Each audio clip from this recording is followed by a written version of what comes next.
You are listening to the Project Management Podcast at pm-podcast.com, and we are coming to you live from the exhibit hall here at the PMI Global Congress 2014 in Phoenix.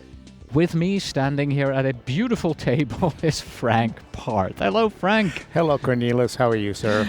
I am very well. Glad to have you back on the program. It's been a while. It has been a while indeed. I'm glad to be back. Right. Thank you for asking me. Your presentation topic was planning and controlling mega projects. When did you present it? I presented it this morning, actually. Had 120 to 150 people in the room, and I got some very interesting questions, a lot of good feedback on it. So it went well? It went well. From my standpoint, it went well. Okay, perfect. So let me ask you this. What do you get out of it as a presenter? What do I get out of it as a presenter? For one thing, I get to talk about topics I'm really interested in. Right. I mean, these are complex projects to manage. They're difficult to manage. They have a high failure rate, and I get to talk about how to do it better. And talking to a group of people, I get a lot of feedback. Have you thought about this? This is how we do it, and it works well. So not only do I get to present my ideas, I get feedback from all the people in the audience about how they do it. So you learn from the audience? I learn from the audience, and I've developed some long-term relationships from people that are working in this field, and we've kept in contact. We're sharing what works, what doesn't work, best practices, and so on. Okay, so it's a networking opportunity for you. It is That's certainly great. a networking opportunity. You know, I'm not just standing up there talking. This whole thing is a networking opportunity. And with people that are interested in what you're interested in, which really makes it much more specific and much more interesting. Wow, okay. So planning and controlling mega projects. What is a mega project? The typical definition, and it's not exact, the typical definition is anything over $1 billion American. Okay. Many companies say, well, anything over $500 million is really a mega project, but they're getting larger and larger and larger. We're not talking about giga projects in the tens of billions of dollars of range. The Gulf Coast country of Qatar has budgeted $140 billion just for infrastructure projects. These are huge, complex projects. How do you manage something like that? How do you deal with it? Right. So that's what we're going to be exploring. And if you can learn to manage these, there are takeaways that help you manage smaller projects. I was just going to ask this because my largest project was $1 million, and many of our listeners will probably never be touching a mega project. So what are they going to get out of our conversation? What they're going to learn is what works in larger projects that you can adapt downwards to smaller, less complex projects. Very frankly, if you can manage anything on this size, you can manage things that are simpler. I have more faith in a $10 billion oil refinery coming in on schedule and on budget than I do in a one-year-long software development project coming in on schedule and on budget. And there are examples of these. There's a high failure rate for these types of projects, but there's good examples out there too. Shell Oil Company last June delivered a $19 billion pipeline in Papua New Guinea, and they did it on schedule and under budget. Aramco consistently develops multi-billion-dollar refineries on schedule and on budget. And there are ways to do this, we just haven't learned to adapt them all to getting the word out there, which is hopefully what I'm helping to do a little bit. Okay, here's a quote from your paper that you have submitted to the Congress.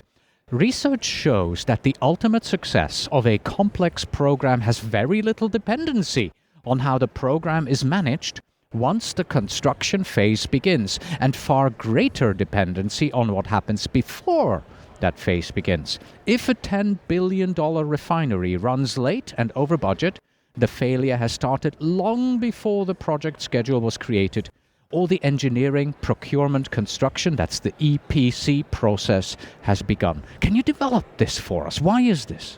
This really is because what we're dealing with, Cornelius, are years-long projects with huge outside influences. Can you tell me what the price of oil is going to be in 6 years? It will fluctuate. Thank you very much. You're welcome. The thing is, we cannot predict what prices are going to be in 5 and 6 years, and yet it takes that long to develop these projects. So the research and many companies divide long, complex projects like this into 5, sometimes 6 phases. And the early phases are, what kind of projects do we want to do? What possible opportunities are there for us? And then we start narrowing them down. The early decisions are all made by the business. Do I want to develop a new oil field off Brazil? or do I want to do it off Nigeria? Where do we want to do these projects? Let's look at the geology, let's look at the benefits, the costs, the risks of doing it in different parts for different projects. And then we narrow it down to maybe 1 or 2 projects and we develop them further. Those early phases are all made by the business. Those are the people who have to decide what we're going to do now. And there's a lot of research that shows that bad business decisions made early have a huge influence on the project later on. We keep seeing the same old-fashioned project management saying it's better to manage the right project poorly than the wrong project perfectly. Right. And research done by Jurgen back in the mid-2000s shows that the greatest value of a project is decisions made early on in the business stage before the engineers ever get involved, long before the project managers ever get involved. So that's the greatest value creation. And what we see is that the business people that make these decisions, in the normal business environment, by the time a bad decision gets floated out 3 or 4 years later, they've been promoted. So they never get a chance to learn from the decisions they made earlier. Because if the project fails, well, it must be the project manager's fault. Right. And yet it's based on decisions they made years ago. Okay, so there is a direct correlation, obviously, between bad business decisions and a mega project that is failing and floundering. Yes, there is. Okay. You have divided up your presentation and your paper into 4 areas: current project management practices, the current research, then development stages for efforts on this stage, and then you have some recommendations on how to do it better. So we want to take a look at this pretty much in that order. So what is the overview of the current project management practices? What do you talk about here in your presentation? Well, I'm talking about basically the same steps followed by PMI framework, by the Prince methodology. We divide the project into phases and we manage each phase at a time, and we plan out and control each phase. When we're talking about these huge types of projects, that approach only works in the later stages. At the end, when the actual building and construction is happening. Exactly. It does not work well when we're making the business decisions. It does not work well when we're doing the feasibility analysis. Project management approach, if I divide a mega project into 5 long stages, it only works in the last stage or 2. Mm-hmm. Is this what the current research is showing? That's what the current research is showing. That's what actual practitioners are doing. Not only does the research show this, but companies like Anglo-American Mining, for example, they've divided their large mining projects into exactly the same set of stages. Mm-hmm. And the project management approach only works towards the end of it. And so a lot of the business decisions and a lot of the business risk has been prepared before the project managers ever see it. Okay. What else has come out of the current research? A lot of what has come out of the current research is that there's a consistency in these.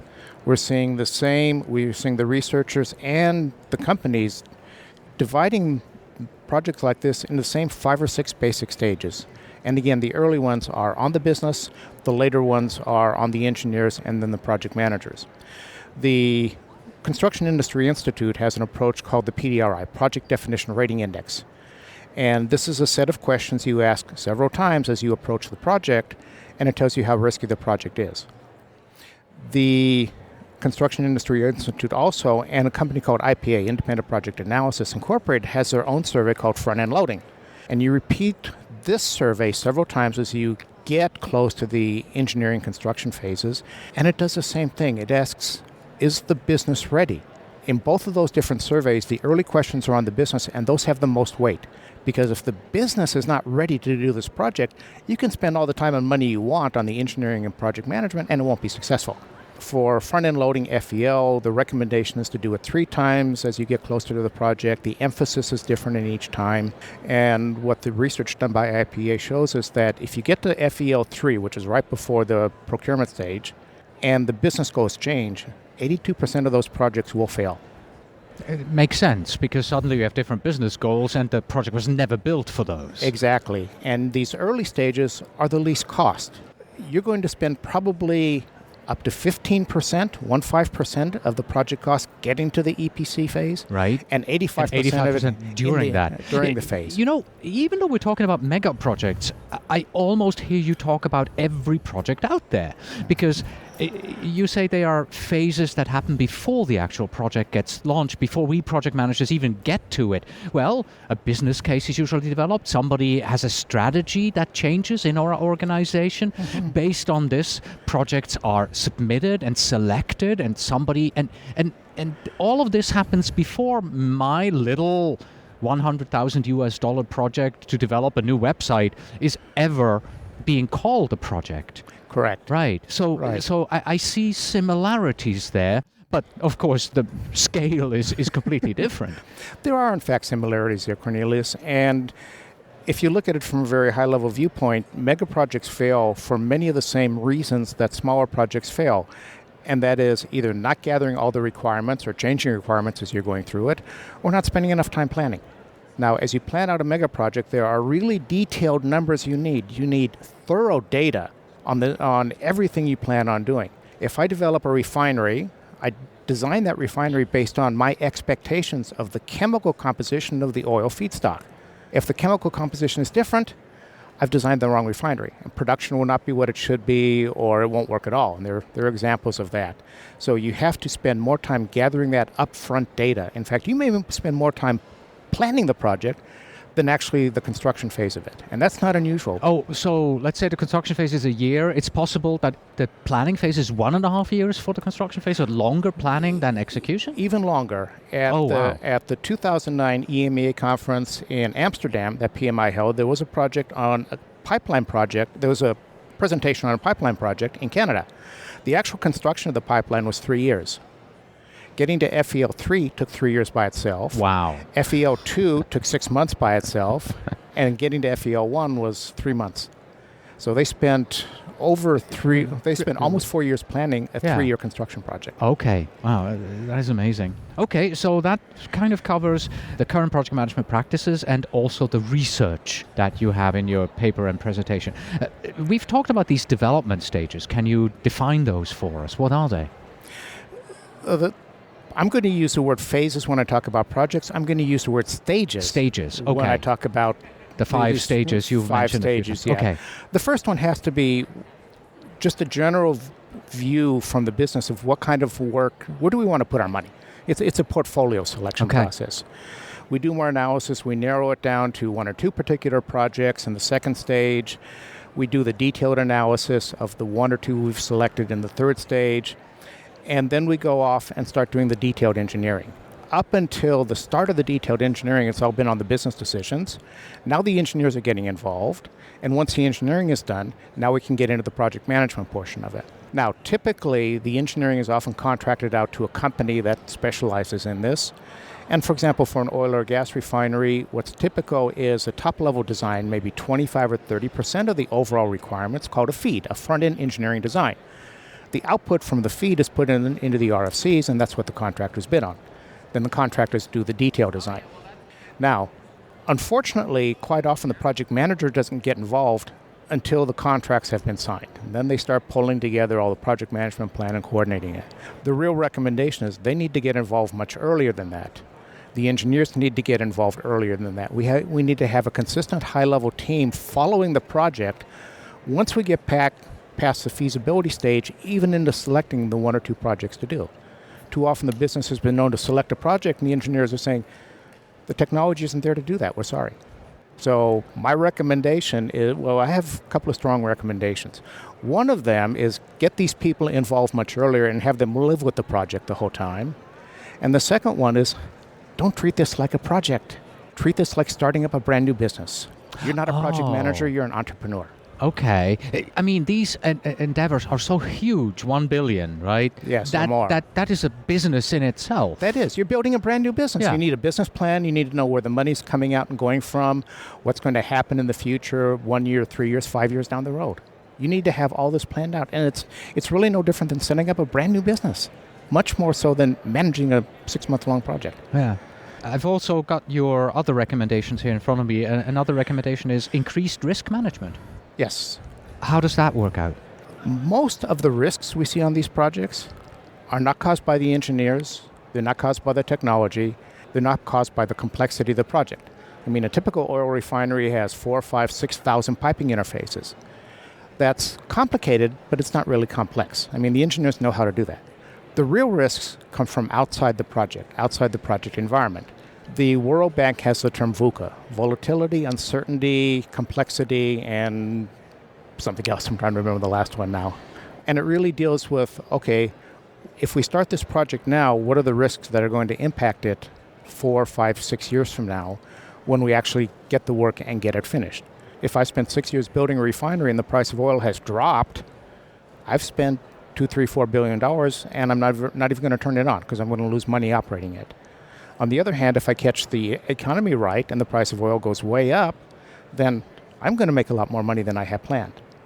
So it's predicting the future that makes these really so much more complex than just a simple project management by itself. I mean, in project management, we deal with risks. We identify the risks. We usually use the impact probability analysis. But as Dr. David Hilson says quite often in his books and in his lectures, identifying the risks on a project is a totally different question than asking how risky is this project. You can identify all the risks on a project and still not tell me whether it's a risky project or not. Now, we can do a different approach to risk analysis, which is really what the front-end loading and the PDRI do, and they tell us, is this project risky? Without going through the details of identifying each individual risk on a project. And it takes into account all the uncertainty in the environment.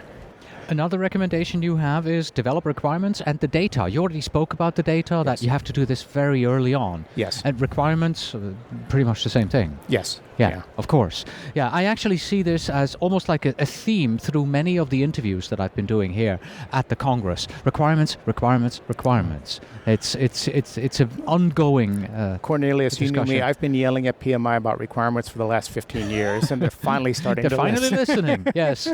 Okay, and then the final recommendation you have in the paper is change the procurement approach? Yes. According to research done by KPMG, on large construction projects, 50% of the contracts given for large construction projects are firm fixed price contracts. And this is done because the owners, the buyers, think that it relieves them a lot of risk and responsibility. And in fact, it really doesn't. You can use a firm fixed price contract when the work is well defined. For example, the engineering design on an oil refinery. You tell me how much you want and what part of the world it's in, and I can tell you how much the engineering is going to cost to do it. But when we're talking about work that's years out in the future in countries like, say, Nigeria or Kazakhstan, where there's a lot of environmental and social uncertainty, then a cost reimbursable contract works much better because you're sharing the risk with the contractors. You can never give a contractor more risk than they have control over. You can never give all the risk to the contractor. So whatever they have control over is the risk they should accept in the contract, and you as the owner or the buyer, you have to accept all the other risk. So out of the 4 recommendations, even though we're talking about mega projects, I can see 3 of these are 100% applicable to smaller endeavors as well. Oh, yeah. The first one we had is business approach. You need a business case. You need a project charter for every single project, even if it's just a small one. Second was increased risk management. Of course, every project needs risk management. There's just nothing you can do or should be doing. And lastly, the third one that I think applies, develop the requirements. If you do not know what you're going to build, well, what are you going to build? You don't know, right? The procurement side, yeah, okay, if your project happens to have procurement, look into doing the right procurement, but most projects nowadays, you never know what you're going to procure. Right. Yeah. A good example of a smaller project where the requirements are absolutely critical was I was talking to a software game designer. 2 years ago, I was in Kuala Lumpur, and we were talking to a software game designer. And he said, we came out with a game, and it turned out to be a hit on the iPad. But he said it took us 3 years to get there.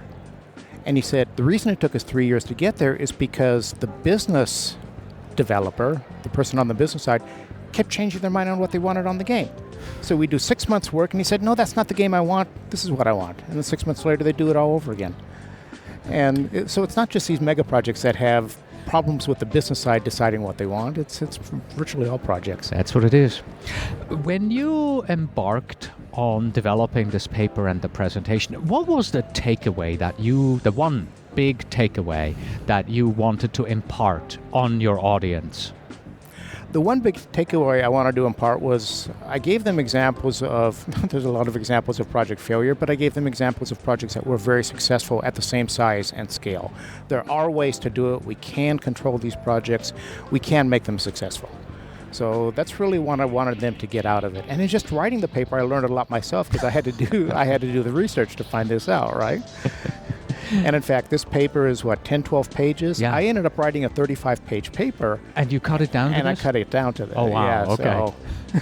So All right, and just in case people don't know, the papers and the presentations are available on the PMI website for all the members of PMI. correct. Most of the papers are available right now. The presentations will be available shortly. After the Congress. After the Yes, they don't want to Congress, release those before. All right, Frank, thank you so much for your time today. Cornelius, it's been always a good to see you mega again. pleasure.